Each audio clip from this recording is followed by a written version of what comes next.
जोङो 2025 मायथाइनि जे बिटिआरनि इलेक्सन जानो थांगासिनो दं बेखौ जोङो गोख्रोङै बाहागो लागोन आरो जोङो फिन खनसेबाव सरकार दागोन बिटिआरआव।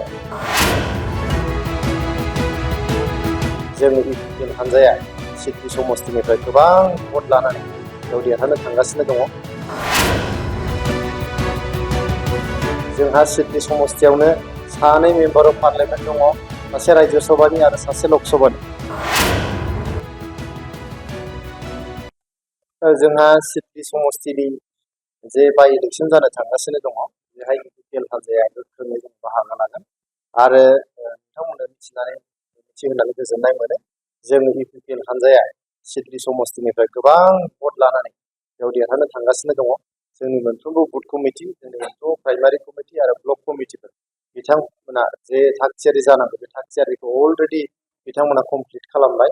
कमप्लिट खालामनानै जोङो थाबैनो सासे केन्डिडेटखौ फोसावनानै जोङो केम्पेइन खालामहोनानै जोङो सिडनी समस्तिनिफ्राय गोबां बिबाङाव भट लानानै देरहानो थाखाय जोङो थांखि लादों आरो जोङो कनफिडेन्ट जोंनि सिडनी ओनसोलनि भटार रायजो राजाफ्रा जोंनि सरकारजों थागोन, बिटिसि सरकारजों, आसाम सरकारजों बिथांमोना थागोन आरो गोबां बिबांनि भट होनानै देरहाहोनानै जोंनि जिहेतु सोलिबाय थानाय एनडिए सरकार, जोंनि ट्रिपल इन्जिननि सरकार, जोंहा बिटिआरआवहाय जोंहा एनडिएनि सरकार, जोंहा आसामाव एनडिएनि सरकार आरो सेन्ट्रेलाव निउ दिल्लीयावबो जोंहा एनडिएनि सरकार, जोंहा जे ट्रिपल इन्जिननि मोनसे सरकार सोलिगासिनो दं।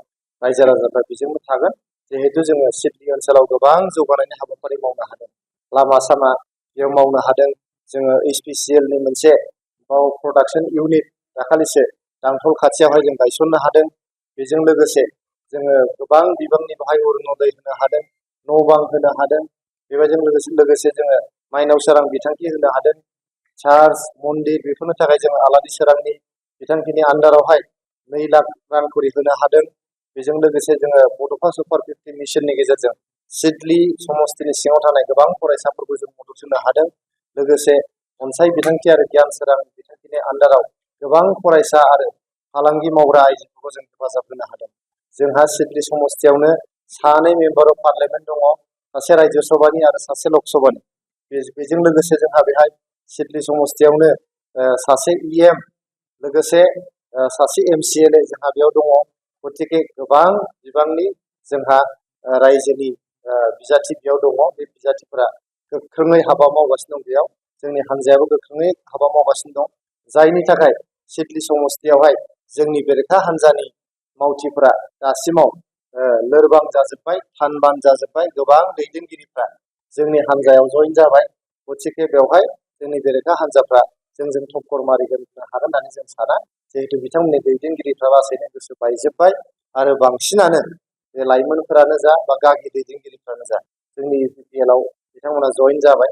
जइन जानाय लोगो लोगो बेरेखा हान्जाफ्रा लोरबां जानाय लोगो लोगो बिथांमोना नैबे बाइ इलेक्सनखौहाय गोख्रोङै गेलेनो हानाय नङा।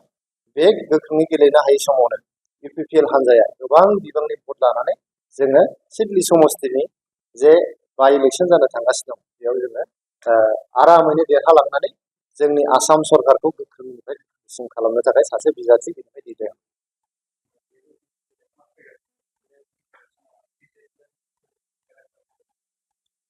बेयाव खुनु माबा गैया। जों बावैसो गोदान दिल्लीयाव दंमोन। गोदान दिल्लीनि भारतीय जनता पार्टीनि सेन्ट्रेल लिडारशिपजों जों सावरायदों। बिथांमोना गावसोरनो बुंदों जे बे एलायन्सआ 2025 मायथाइयाव थागोन, इउपिपिएल आरो बिजेपिनि। जोंनि स्टेटनि लिडारशिपआ बुंदों जे इउपिपिएलनि आरो बिजेपिनि गेजेराव जे एलायन्स बेयो थागोन होननानै। जोङो 2025 मायथाइनि जे बिटिआरनि इलेक्सन जानो थांगासिनो दं बेखौ जोङो गोख्रोङै बाहागो लागोन आरो जोङो फिन खनसेबाव सरकार दागोन बिटिआरआव। बेवहाय खुनु सन्देह गैया, बाव खुनु डाउट जानांगौ बाथ्रा गैया। 2025 मायथाइयाव जे इउपिपिएलजों दैदेनजानाय जोंहा एनडिएनि मोनसे सरकार जागोन, बेवहाय खुनु मोनसे सन्देहनि बाथ्रा गैला आरो बेयो क्लियार। आरो नोंथांमोना ओरैनोबाबो मिथियो दा आसामाव मोनसे पेटार्न सोलिबाय थादों। जेरैहाय जोंहा सिगाङाव तरुण गगैनि सरकार दङमोन, बियो कंग्रेसनि सरकारा 3 टेन्युरनि थाखाय थादोंमोन। दा बिजेपिनि जे बिजेपि लेड एनडिए सरकार, आसाम सरकार, बियो सेकेन्ड टार्माव दङ, बेबो 3rd टार्मसिम थागोन। लोगोसेयै जोंनि जे इउपिपिएल दैदेननाय जोंना नैबे बिटिआरआव जे एनडिएनि सरकार दङ, बेयोबो 2025 मायथाइयावल' नङा, मिनिमाम खनथाम टार्मनि थाखाय थागोन बियो 2025 मायथाइयाव जागोन आरो लोगोसे जों 2030 मायथाइयावबो इउपिपिएलजों दैदेनजानाय जोंनि एनडिए सरकारानो जे दागोन बेयाव जोङो जेबो माने सन्देह गैया बेखौ नोंथांमोना बयबो मिथिगौ आरो रायजो राजायाबो